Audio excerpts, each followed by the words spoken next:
importante y que ha ocurrido recientemente. El pasado miércoles se registra en una sesión virtual una de las sesiones ordinarias de la Organización de Estados Americanos y a turno de la delegación de Nicaragua, su representante para aquel entonces, porque ya fue destituido, el embajador Arturo McFields toma la palabra y contra todo pronóstico, pues plantea abiertamente, utiliza su turno de palabra para lanzar una fuerte y muy bien documentada, me pareció muy respetuosa, a pesar de un tono allí también emocional en esa declaración, en la que no tan solo se distancia de la representación del gobierno de Nicaragua, sino también la denuncia por violaciones a los derechos humanos, por persecución política a disidentes, por persecución política incluso a periodistas.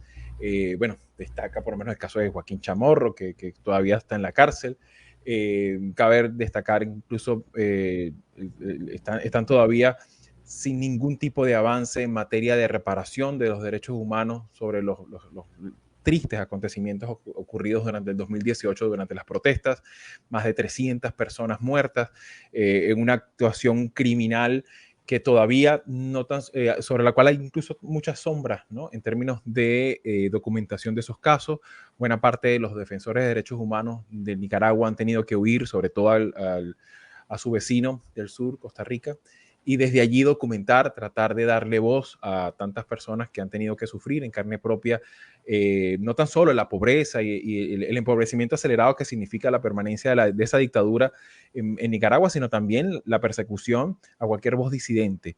Incluso en el caso de Nicaragua hay muchas cosas que son realmente no tan solo sorprendentes, ¿no? Sino que también hablan de la magnitud de la agresividad de ese gobierno para con sus propios ciudadanos, que incluso hasta el hecho de levantar una bandera, lo que llaman la bandera nica, que es la bandera azul y blanca, ha sido catalogado como, incluso a nivel legislativo, como una potencialidad de agresión a la patria, ¿no? Esa capacidad de asumir que la única forma de apoyo y de amor a la patria es alabando al régimen. No hay otra forma de hacerlo, y todo lo que no ocurra en esa caja de resonancia es considerado como una agresión. Está el caso, por ejemplo, en Latinoamérica 21 hemos hecho ya varios episodios. Uno de ellos lo hicimos a la abogada Wendy Flores, con quien tuvimos la oportunidad de conocer de una activista también que vive en el exilio, en qué consiste ese marco legislativo en el que de alguna manera recibir fondos de cooperación internacional para ayudar a gente con personas con discapacidades auditivas, por ejemplo, puede constituir un potencial de acusación pública de traición a la patria, ¿no? Porque simplemente haga algo que no está autorizado por el gobierno. Hasta ese nivel de agresividad puede llegar el gobierno de Daniel Ortega, y este es precisamente un parte de lo que este representante diplomático planteaba, ¿no? Además de esto, recordaba, por ejemplo, que en Nicaragua existen en el último tramo, pues sobre todo considerando que el año pasado se hicieron unas elecciones sobre las cuales hay muchísimas críticas, muchísimas controversias, no tiene ningún tipo de visos de elecciones auditables, ¿no? Se lograron detener a 177 prisioneros políticos nuevos, adicionales, dentro de los cuales habían 46 políticos con potencialidad de haber sido candidatos, y dentro de los cuales 6 de ellos tenían mucho respaldo popular. Como el caso, por ejemplo, como les mencionaba, de Joaquín Chamorro, entre otros, ¿no? Incluso hasta excombatientes del propio sandinismo, ¿no? Entonces, claro, esto resulta muy chocante, y claro, hay una parte en la que él decía que para él hablar sobre estas cosas le resultaba muy difícil, pero también callarlas le resultaba mucho más difícil, considerando la gravedad y la continuidad del régimen en Nicaragua. Y bueno, es una situación que consigue repercusiones, pero también tiene ciertos antecedentes. Es lo que hemos visto sobre todo ocurrir con importantes funcionarios de la administración pública en Venezuela en los últimos 6 años. en este lapso, pues sobre todo con la situación del 2019, pues muchos pues, han sido no tan solo los representantes diplomáticos, sino también importantes figuras de los distintos poderes del Estado que han tomado la determinación de dar un paso al costado y renunciar abiertamente y abiertamente denunciar también el carácter dictatorial del gobierno. Sobre esta figura es interesante porque hay una cosa que también me gustaría mencionar, que este personaje es un periodista. Es una persona que, a pesar de que, bueno, obviamente fue periodista de La Prensa, que es un periódico que también en su momento fue un periódico de izquierda que apoyó mucho la candidatura de Daniel Ortega, pero claro, con el paso de los años, pues se fue convirtiendo en un agente de la CIA, ¿no? Que estaba detrás de la desestabilización del gobierno del pueblo, ¿no? Este personaje tuvo como cierta proximidad a la primera dama, ¿no? Que de alguna manera tuvo la posibilidad de incluso documentar por primera vez desde el año 2006, tuvo la posibilidad de hacer un documental sobre la casa de Daniel Ortega, ¿no? Entonces, claro, esa figura hizo un documental a propósito en un contexto de campaña, ¿no? De campaña electoral, pero se vieron cosas muy inquietantes en ese documental. Está disponible en YouTube.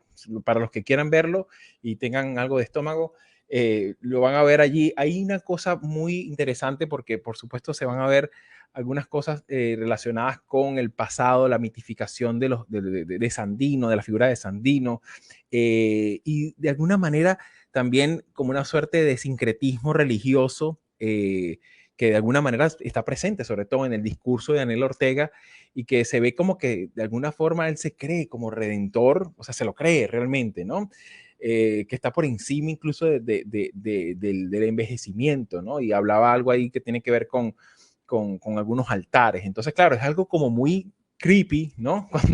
Cuando ves el documental, que eso se hizo en el 2005, hace ya un montón de tiempo, ¿no? Pero habla un poco de esa naturaleza de este régimen que, bueno, poco a poco con el paso de los años se ha envilecido cada vez más. No sé cómo lo miras tú. Creo que tienes el Ya, ya, audio. ya estamos listos. Sí, bueno, creo que ya has dado un panorama bastante completo. Habría realmente poco que decir, excepto porque, bueno, pues el régimen de Ortega es una dictadura. Es así como hay que decirlo, ¿no? Hay ya no sé qué número de presos políticos, más de Ujú. 318 personas han perdido la vida.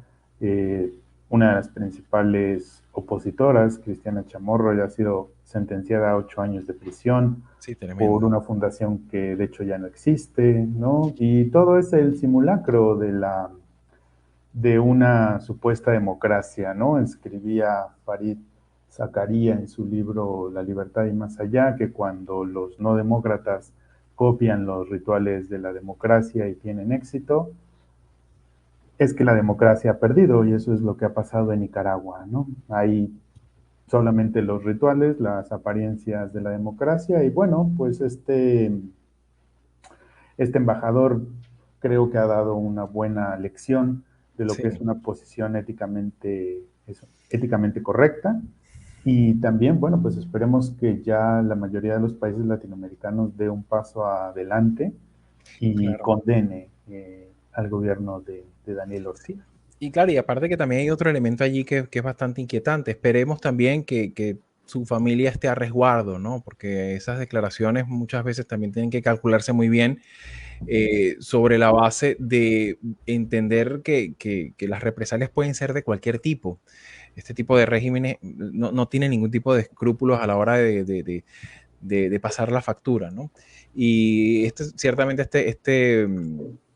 este diplomático es reciente, estuvo nombrado, pues estuve revisando, se nombró reciente, en octubre del año pasado, y ciertamente no, él tenía incluso por su propia ascendencia, él tenía pues, o sea, un diplomático de carrera, 10 años de servicio exterior, y claro, de alguna forma, pues ese cambio que se dio, él formaba parte también, era un agregado de la Embajada de Nicaragua en Estados Unidos, pero ciertamente no era una figura que desde siempre gozaba con la mayor de las confianzas, ¿no? Sin embargo, esto, por supuesto, no se lo esperaba a mucha gente y claro, ha generado un importante impacto en la opinión pública en Nicaragua, como era de esperarse.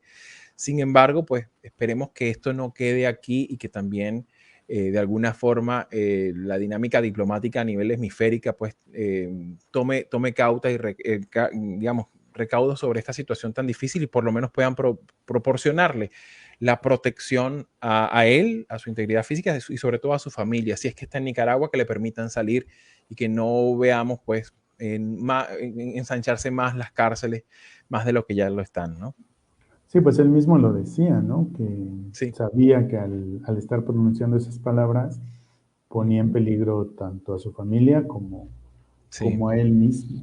Y pues sí, la verdad es que fue una acción muy valiente, hay que decirlo, y sobre todo en un escenario tan global y Ujú. tan visible como es una sesión de la OEA.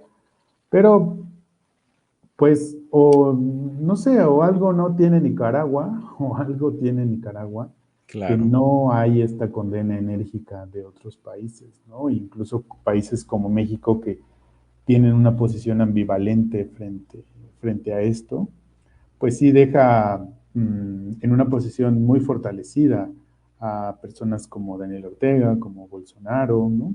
Sí. Porque entienden que los demás países no van a intrometerse en tanto que pues también ellos tienen mucha cola que les pisen, así que Sí, sí, es mejor terrible. se dejan de lado meterse en las decisiones de otros presidentes para que Sí. ellos mismos luego no tengan que lidiar con esta comunidad internacional que se ponga en su contra, ¿no? Y bueno, pues sí, lo único que nos queda pues es seguir platicando de eso, seguir denunciándolo, Claro. compartiendo las noticias para que Claro, quienes... y de alguna manera es una buena noticia también que también esperemos que sigan habiendo diplomáticos valientes, ¿no?